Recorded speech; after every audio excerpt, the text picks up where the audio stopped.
Welcome, you're on the air. I am on the air? Yes, sir. Thank you. Please, last night I called you before I finished my answer, and your show was ended. You cut me off about Prophet Muhammad married Aisha. Okay, go ahead. So she was 9 years old. That's right.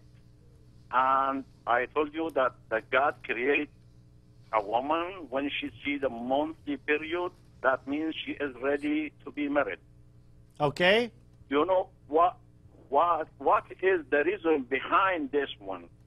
Because the God wants us to protect our child, our daughter, from adultery. You know, between 10 and 18, it is like 9 years or 8 years more. Our daughters in middle school and high school, they commit adultery every day. Okay, thank you for your point. Now, I understand what you're saying. Do you have a question or a specific point you want to bring in relation to what you've just said? What I want to tell you why we, the God said, you can marry your daughter to someone at that age, which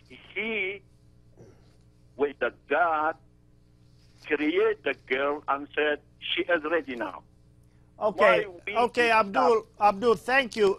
You know, it's very interesting because... I have another comment also, please. Okay, we heard your point. Let us respond, then go to your next point. You know, it's very interesting that in Islam you have the hijab and you have to cover up your women, and I never have understood that. Does that mean that Muslim men are unable to deal with the temptation?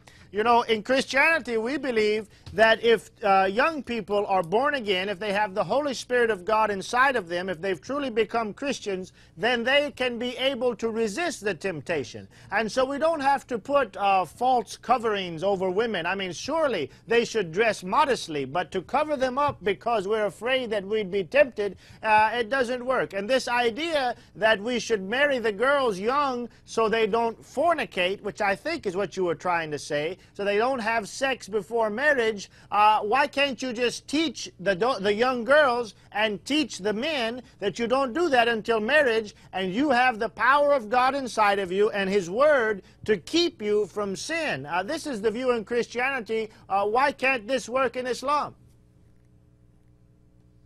Okay. If that is possible, that is good, no problem. We said it is allowed to be married. It is not necessary to be married. If it is possible to protect your daughter from adultery, that's okay. No bad.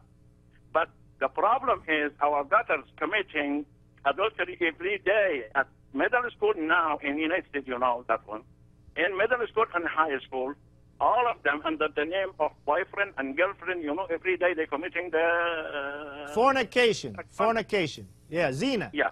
That is one of my one point. The other point before you get to your next point, Abdullah, hold on. Yeah. But David wants to make a comment, and I want to address it too. Before you move on, we appreciate points, but still, David wants something to say. He's been waiting. So go ahead, Brother David. Yes, our friend pointed out that when a girl gets her first period, this is God's sign that she's ready for, I guess, childbirth. And I'm afraid this is simply absolutely false. It's medically false. It's just not true. And I'll offer a few responses. First, Aisha hadn't reached puberty when Muhammad began to have sex with her. And so if you're saying that God gives the sign of menses, God gives the sign of puberty as the appropriate time when men are first allowed to have sex with a woman, then according to you, Muhammad was a horrible sinner because he didn't wait for this time. Exactly. Second, the Quran, according to you, cannot be from God because according to you, God only allows men to have sex with women after they've reached puberty, but the Quran in Surah 65:4 allows men to have sex with women before they've reached puberty. So the Quran cannot be from God since you've got conflicting positions there. And finally, I'll explain why. I said this yesterday. When a girl gets her first period, this is not a sign that she is ready to give childbirth. Find me a non-Muslim doctor who will say that. What doctors say is that puberty, that when a girl gets her first period, this is the beginning of puberty. It's not a sign that she's ready to give birth. It's a sign that a change has begun in her body, which several years down the road will allow her to give birth. Yeah. It's puberty is a process that takes several years. And when a girl first gets her period, that's a sign that puberty has begun. It's not a sign, aha, let's go in and have sex with her so we can get her pregnant. Why? Because girls who are young and haven't finished the process of puberty are not ready to give childbirth. Their hips and their birth canals have not widened. That takes a process of several years. If it hasn't widened, this is why you have girls dying in the Middle East and in Northern Africa and everywhere Islam has spread, because people believe just like you believe. You're telling these people around the world, if your daughter's 9 years old, go ahead and marry her off, start having sex, and then these girls die because of this false, immoral teaching. And so I would just advise you, look at the facts, not the facts from your Quran, not the facts from your Hadith. Look at the medical facts, and when you see what's really good for a young girl, you will see that it's not good for her to become pregnant, and therefore you should reject what you're claiming, and you should reject Muhammad as a prophet. Okay, Abdul, just let Sam say one thing, and then we're going to give it back to you. Quickly, Sam. I'm sorry that we're bombarding you, but David Wood said that Aisha hadn't reached puberty, and that the Quran doesn't sanction someone reaching puberty or having monthly cycles in order for you to marry them. Let me give you the hadiths that prove what David Wood said concerning Aisha, and I'm going to add a point real quick because we got a lot of calls, and you know it's not we were trying to get rid of you, but listen to this. Okay, let me read Sahih Muslim, number 3311. Pay attention here, that when Muhammad married Aisha and consummated through sexual intercourse, Aisha had her dolls with her. Sahih Muslim number 3311. Ayesha reported that Allah's apostle married her when she was 7 years old, and she was taken to his house as a bride when she was 9.